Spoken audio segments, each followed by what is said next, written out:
In today's episode, tuturuan ko kayo kung paano gamitin ang aspirin for rooting hormone para sa ating na-propagate o i-propagate pa lang na ating mga halaman para mabilis magpaugat at magparami ng ating mga halaman.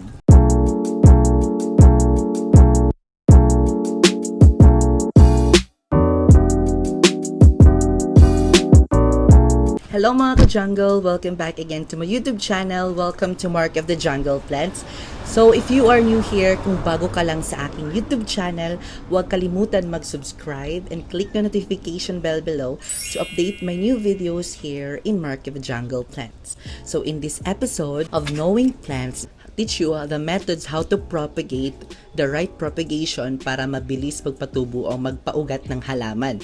Gagamitin natin na ang aspirin. So disclaimer lang po, hindi po ako professional na botanist or anything na alam sa mga halaman. Ako lang po ay nagtiteach base sa aking na-experience paano magtanim ng mga halaman. So ngayong episode ay ituturo ko sa inyo kung paano gamitin ang aspirin para sa hormonal growth or rooting hormone para sa ating mga halaman. Alam naman natin mga ka-jungle, ang pagtatanim o pagkukluning o pagpropagate ng halaman ay napakahirap, lalo na ang mga may hirap itanim o magpatubo.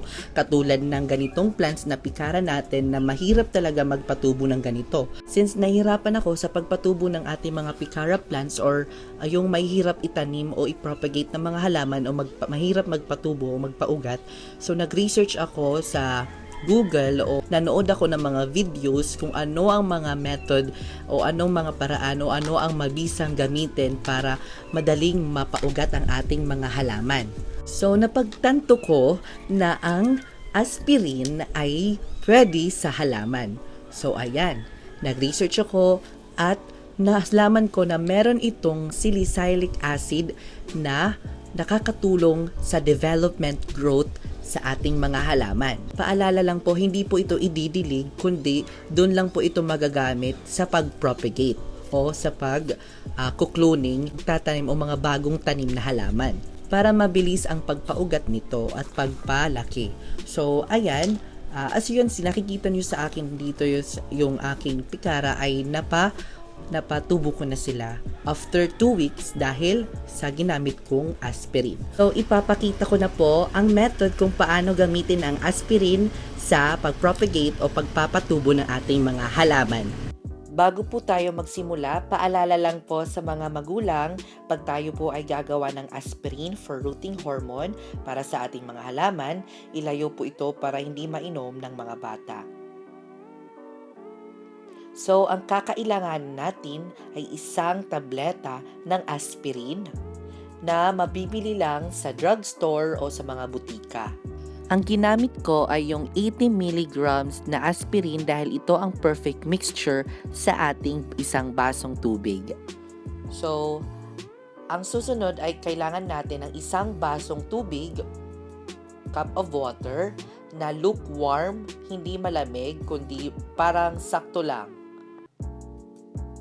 Yan. So, isang baso ang perfect mixture sa ating aspirin.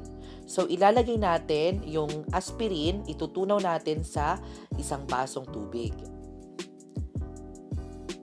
So, ihalo po at ibababad po ang aspirin sa isang basong tubig. O kung nagmamadali naman kayo, pwede naman po kayong magdurog nito gamit ang almaris.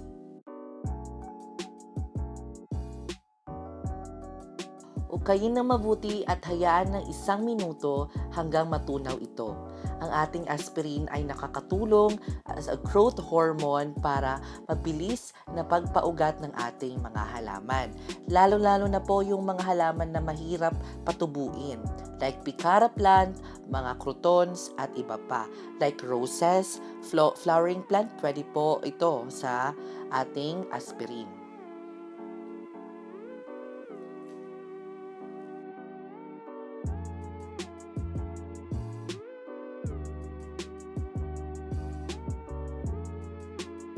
So, after 1 minute, ito po yung itsura ng ating natunaw na aspirin. Pwedeng-pwede na po itong gamitin as a rooting hormone para sa ating mga halaman. So, ito po yung mga bagong kinat ko from a mother plant pikara ko na halaman. So ito po yung gagamitin natin. Ibababad po natin ito dito sa ating isang baso tubig na may aspirin. So ayan, as you can see, wala pa siyang mga ugat, mga roots kasi itatanim pa lang natin. So ibababad po natin ito ng 1 minute.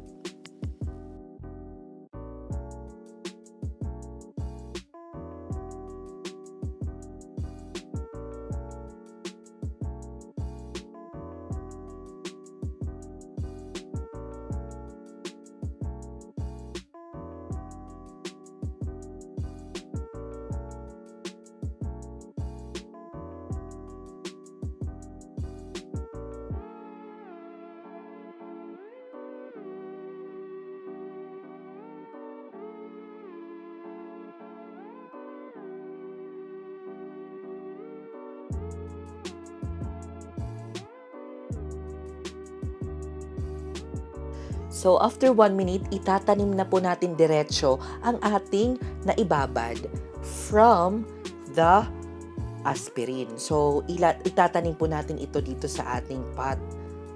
So, ayan. Bubutasin po natin.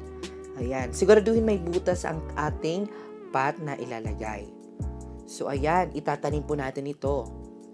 Meron po itong 90% chance na mag-growth ito, mag-develop ang kanyang roots. Kaya napaka-importante ang ating aspirin sa halaman dahil meron itong vitamins pampadevelop ng ating mga roots.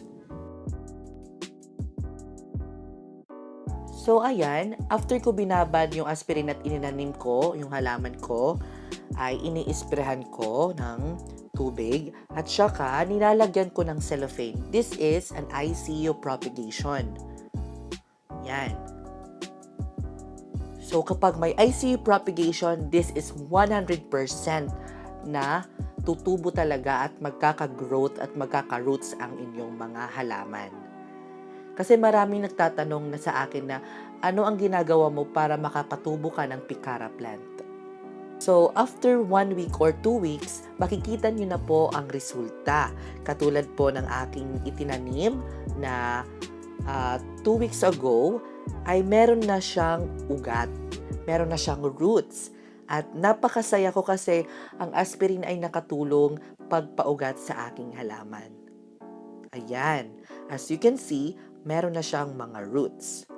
So, hindi na ako mahihirapan sa pag-propagate o sa pagtatanim ng bagong mga pikara ko.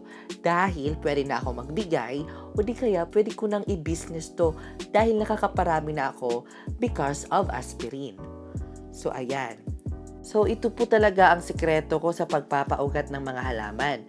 Kasi ito yung rooting hormone for plants na pwedeng-pwede talaga sa mga gardener o sa mga nagbebenta ng plants na nahihirapan sila sa pag-propagate o pagpapatubo ng halaman.